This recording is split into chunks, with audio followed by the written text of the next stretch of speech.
1975 marked the end of the Vietnam War, also known as the Fall of Saigon, which was the capital of South Vietnam.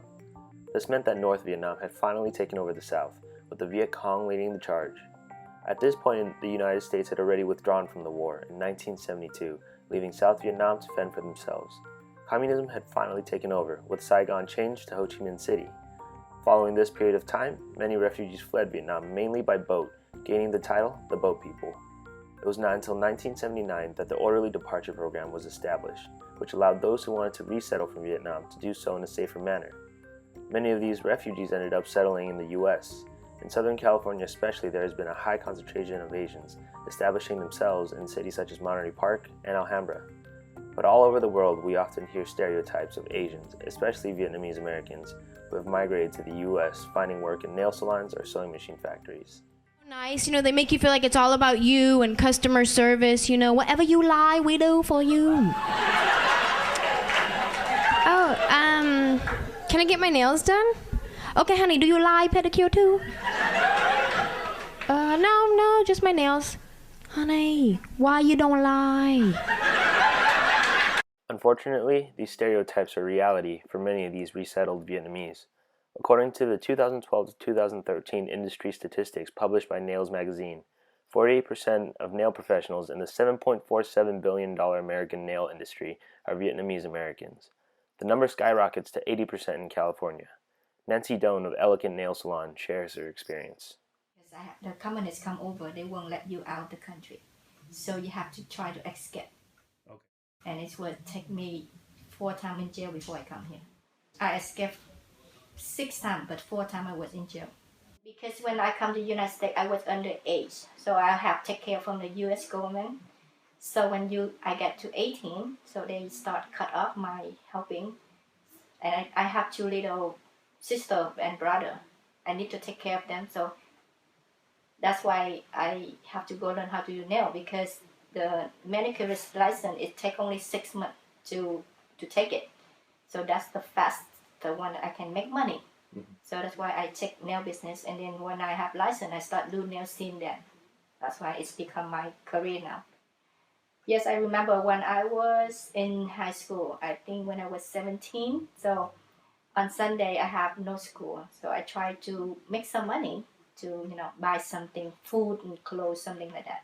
So I have to work for one lady, she have hair salon owner. I come to her, I work for her like 10 o'clock to 8 o'clock every day, and she pay me $5. And all I do is clean up her salon, help her to shampoo people's hair. But just because I don't know much English and I have no license, so that's that much she pay me. Having just arrived on U.S. soil, these Vietnamese Americans had little to no grasp on the English language, leading to many other difficulties they faced. The lack of English created an immense need for government groups to create programs that allowed them to survive in their new lives. Yet around the 1990s, the government began to phase out funds for the Southeast Asians. Due to this, the only options for work that remained were labor-intensive jobs that required little English to make their income in industries such as nails or sewing. To avoid low pay or labor-intensive jobs, many Vietnamese Americans looked to entrepreneurship. However, corporate America, along with many other industries, were already ruled by elite whites at the time, creating a type of social construction that left little room for Asian Americans to join. It was exactly that forced many Vietnamese Americans into these industries. Early 1980s, there was a lot of immigrant refugees from Vietnam because of the Vietnam War. And with that many people needing jobs and not speaking the language, they're looking for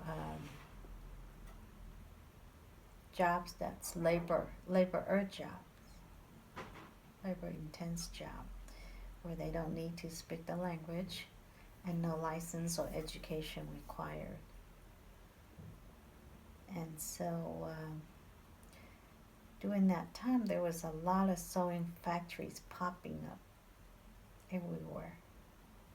And so I saw selling sewing machines, repairing them, selling the supplies would be a good industry to go into.